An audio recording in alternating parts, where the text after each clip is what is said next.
school. I could have swore I heard that old class bell ringing. Although I couldn't tell which one. See, I just remember two sounds of old class bell. First was that ordinary, everyday ring, functional ring. You know, which what you expected. It moved just through the day, but then there was that last ring. The last ring, so beautiful and vibrant. Oh, that was freedom going. Ring-a-ling-a-ling, I said I want to sunshine. Where the buses are waiting in a big yellow line. Step on up, 1, 2, 3. Oh, baby, quick hello to the bus driver lady, then on to the back. The underappreciated bus driver lady. I realize now that I took her for granted then. I mean, I was the one watching the road, the speed, the railroad crossings. She was. I got to look around, and that I did. I surely did. First stop, I remember a cornfield. That's where the quiet girl stepped off and began walking down a long dirt driveway. It just seemed to disappear into the corn. I assumed there was a house out there somewhere. She never said. She was quiet. Bus driver, carry me home. Yeah. Put on his best, steer that wheel. Way by the girl who lived in a cornfield. Next thing I remember was a large radio tower out in the middle of nowhere. I look around and it's tree, rock, bush, rock, tower. I guess something has a purpose because it has a flashing light on top. I always stared at that white flashing light, mesmerized, like it was gonna do something and I didn't want to miss it. So I'd always stretch my neck, strain my eyes the last possible second. I mean, something could happen. Something could. Nothing ever did. Bus driver, carry me home. Take me over there and away from here. Put that radio tower in your rearview mirror, yeah.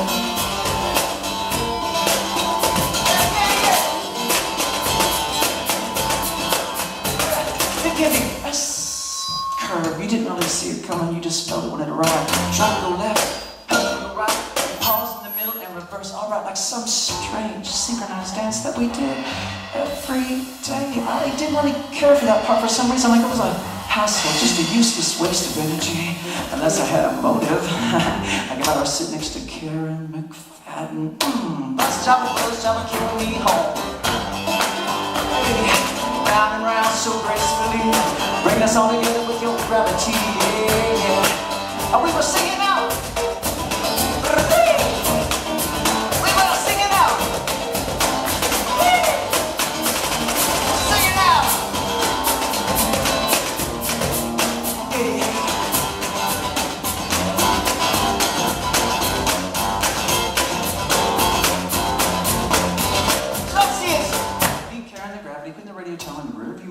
Up out of the village to the cornfield and finally home.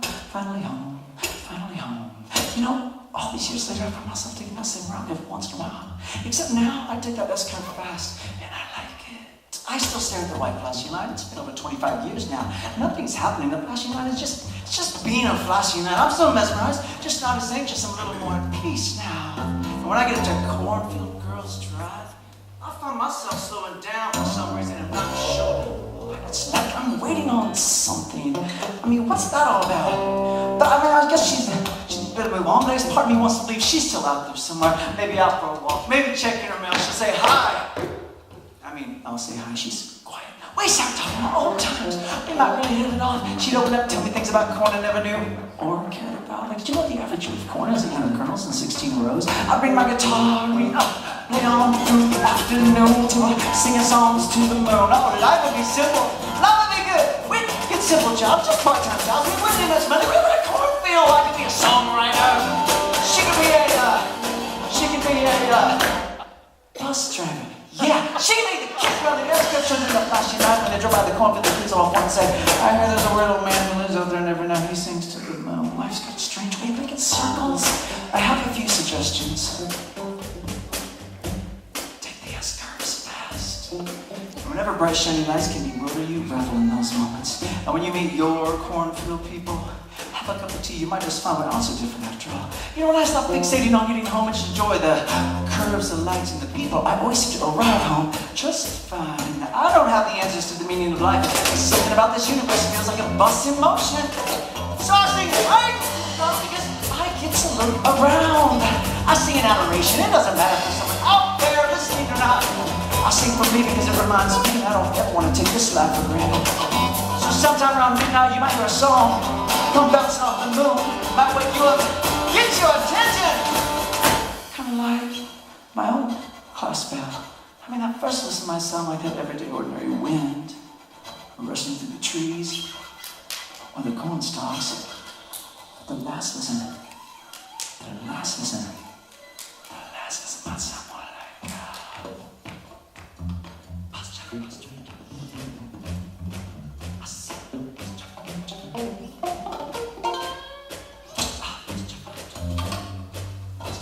more like